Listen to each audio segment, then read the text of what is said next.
Here we go, guys. It's Monday. We're getting ready to load for Council Bluffs, Iowa.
So there's the first one on in real time. Some of that might have been boring to some of you guys, but that's what a lot of people want to know, is how long does it take. So there's the first one, and we'll go ahead and grab the second one. I'm not going to record everything like that again, but you get the gist of it. Anyway, we'll jump on the tractor again and go get number two. The second one's a little bigger,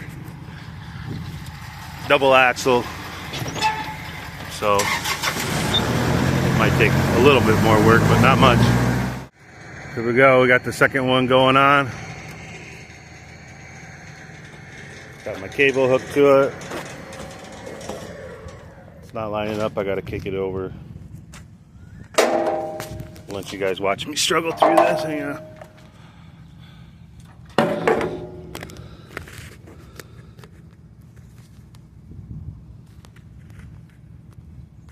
Can't get my phone to stay.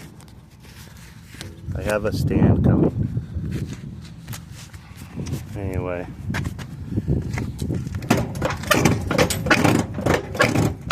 Just gotta shove it over.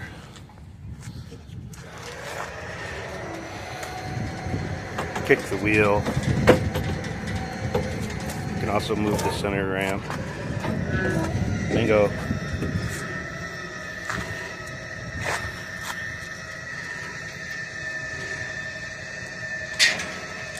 So when I was loading my first one, I threw my straps out that I need.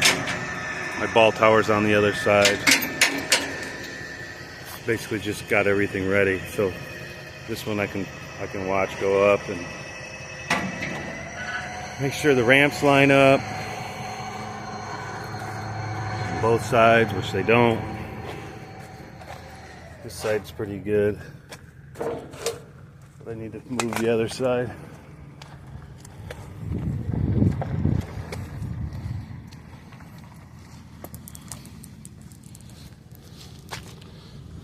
Basically, I just pull on it with my foot. Pull them over. The best way to look at it is down the back. So you can see we're barely on.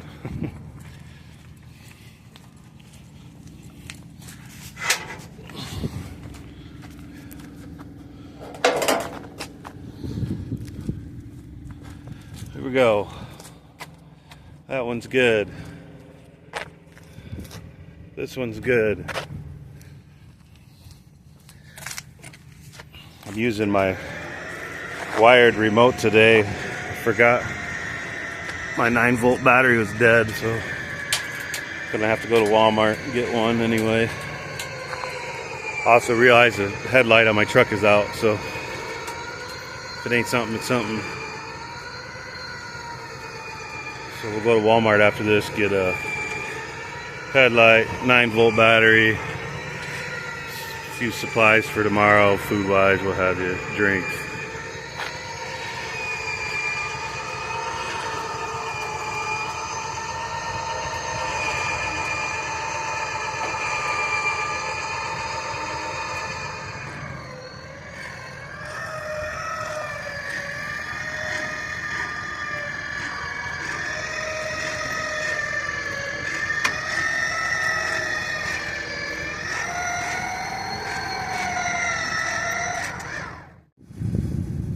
Here's what we call a ball tower.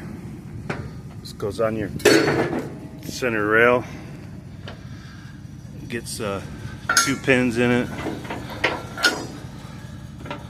and cotter pins on the other side, of course. And then the trailer will set down on that. We'll go to the other side, do the cotter pins. A lot of back and forth, you know. You can go up and over if you want, I guess. But some days I'm in the up and over mood. Some days I'm in the go around mood. Either way, get her done. Set this down on there and strap down the tires, and we're off. All right, we're all loaded up, ready to go to Iowa. I'm gonna go home for the night, after I go to Walmart, and I'm gonna leave early Tuesday morning, and I'm gonna try to make it to delivery tomorrow. So we'll see how that goes. It's 8-9 hours to get there. So it's Tuesday morning, about 8:30 in the morning. Just left Porter, Indiana, headed for Council Bluffs, Iowa. I got 25 gallons of fuel there. It was like $2.98 a gallon. Just trying to get to Brooklyn, Iowa, where it is. It's either $2.85 or $2.88 a gallon, and I'll probably fill my truck all the way up there. So anyway, I don't think I'm going to make it to delivery today. I slept in a little bit, which is part of the perks of RV transport. You know, if you're running behind, you're running behind. It's just how it goes. So anyway, I don't think I'll deliver today. So I'll probably deliver tomorrow morning, which is fine. Then I'll still be in Council Bluffs first thing in the morning, and hopefully be able to get some cars coming back. I don't want to book anything going to Chicago if I can help it, of course. So pickings might be a little slim. But anyway, I'll get back with you guys here in just a little bit. Alright, we're in Tiffin, Iowa at the rest stop. We'll just walk around, do a quick light check, strap check. You know, the normal. Make sure everything's good.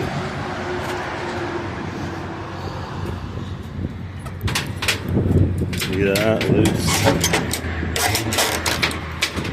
Also, I'm working on getting, well, I already ordered it, a camera stand. Try to get some better videos for you guys. I know some of these videos are a little shaky and like too up close, I guess.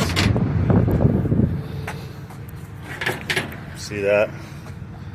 That strap came completely off. So I'm gonna go ahead and fix that. That's crazy. Like, you know, it was on there tight, but that's what happens. Anyway, I'm gonna fix that, and then we'll get back on the road here. All right, we're getting back on the road. I figured I'd show you guys. About to hit 334,000 miles. This truck's a 2020. And when I bought it, it had, I think, 8 miles on it, so brand new. Anyway, there's the rest area. Get out of here. We got about, I don't know, 40 minutes to Brooklyn, Iowa, which is where I'm going to get the fuel.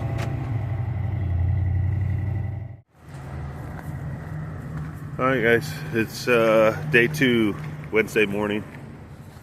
It's about 8:45.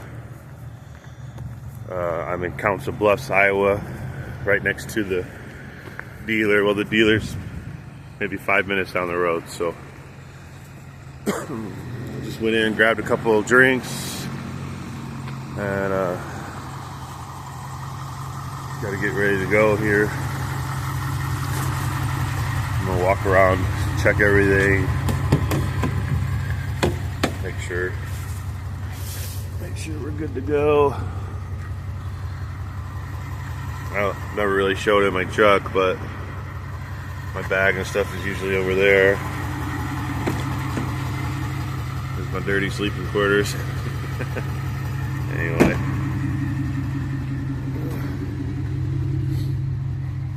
Strap check.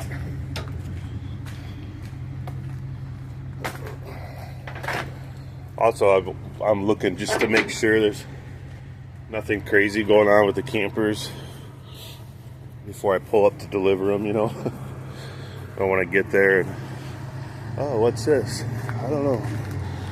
I could have fixed it, you know. Maybe it was something I could have fixed before I got there or whatever, you know. Anyway, they look good. All truck stops are gross. People leave stuff everywhere. Your trash. Giant potholes.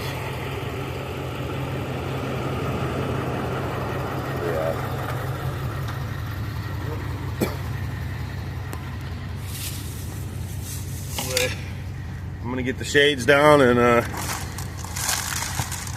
start our day here. Alright, we got the first one off. Second one's coming off, but it's literally gonna walk off the side. So I'll show you guys a little trick here. Got my strap up in there, and you see how far over this side is. So got my strap across, and we're just gonna winch it up. Just gonna walk it.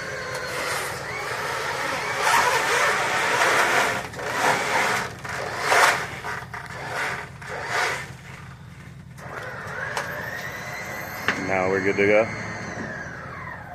Anyway, a little trick for the playbook for you guys.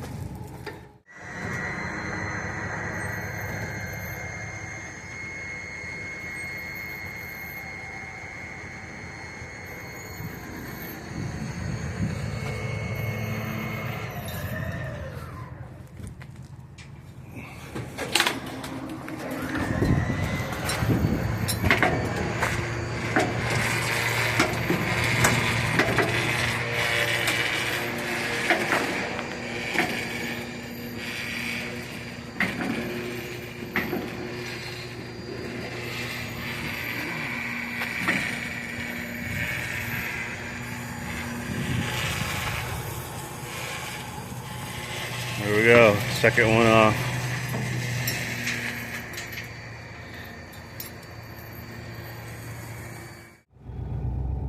Alright guys, so it's 10 o'clock and we're just pulling out of the dealer from dropping off the campers. And I've been searching for cars. Everything I find goes to Chicago. So I don't want to go to Chicago, especially for the money they pay. You know, it's only 250 bucks, 300 bucks or whatever. Then you spend the night in Chicago, whatever. But I do have training tomorrow. I'm training a new driver on loading tomorrow. So that's another reason I don't want to stay in Chicago.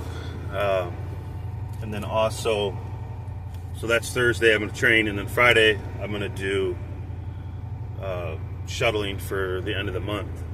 So my week's still busy, but I only did this one short run. This is like almost 600 miles, paid 1,400 bucks. I'm gonna break down the fuel and all that when I get back, but so yeah, no back hauls unless I find something on the way, you know, but it would have to go pretty close back to Goshen. So anyway, I'm gonna get off here, jump on the road, and start heading back. So I just stopped and see if my hands are dirty. Helped these two guys. They were on the side of the road, going the other direction, of course, but as I was going by, they were waving their hands in the air frantically trying to get me to stop. So I turned around and went back, and they had a flat tire on their trailer, but no jack. And they did have a four-way, and they had the lug nuts off. They didn't have a way to jack it up, and yeah, it was a mess. Anyway,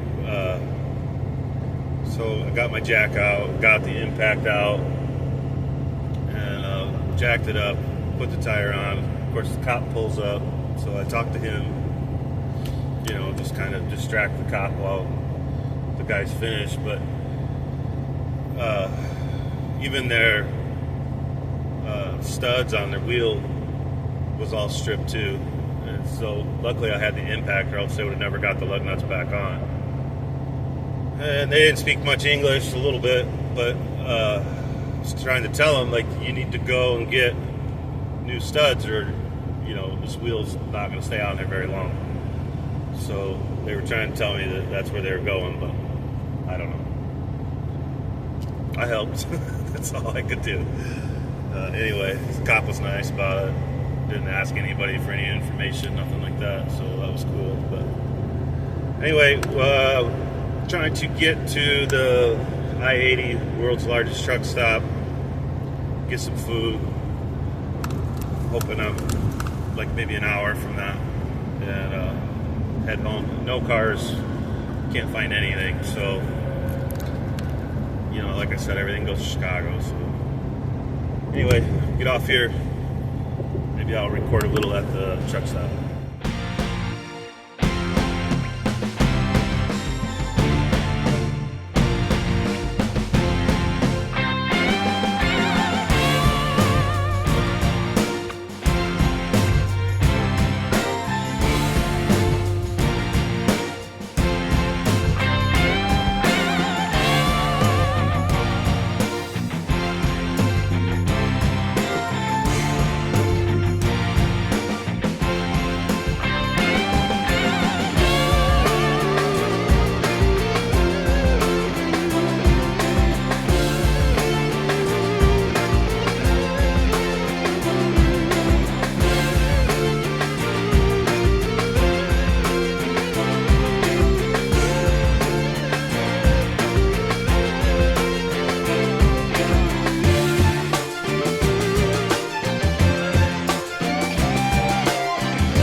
Just left the I-80 truck stop and took a second look to see how much we spent on fuel and all that, so I can go over that with you. The trip on the campers paid, it was like almost $1,400, and then the fuel, we spent $300 on fuel. So roughly we made $1,100 in 2 days, and that's without backhauls. Honestly, sometimes it's kind of nice not to do a backhaul, you know, just not always. I mean, obviously it's more money, but there is a lot of hassle to it, and just you know, it's just kind of, it's a lot more work, I guess, is the way to put it. Doing the camper part is easy, you know, you know where you're loading them, you know where you're unloading them. You know how it works, you know, there's no unexpected surprises, I guess. When you get into the cars, it could get, you know, you don't know where you're going, you don't know where to stop for the night, and, you know, all that kind of stuff, and just the people you have to deal with, and it's just a whole nother, I don't know, a whole nother job, I guess, just trying to get cars coming back. So yeah, I like to do them, but sometimes it's just nice, just drive home, relax, not have to worry about being somewhere at a certain time or whatever. But anyway, so yeah, $1,100, a couple days work. I'll be home tonight around 9 o'clock, and then I do have the training to do tomorrow, which I believe there's only one guy, and then Friday I'm going to do the shuttling for end of month. So hopefully, you know, I'll still make $2,000, something like that for the week, which, you know, isn't bad. So anyway, this will be the end of the video here. Appreciate everybody watching, subscribing. If you're interested in RV transport, here's my email. I can get you hooked up with a recruiter. And then also, I just made a video.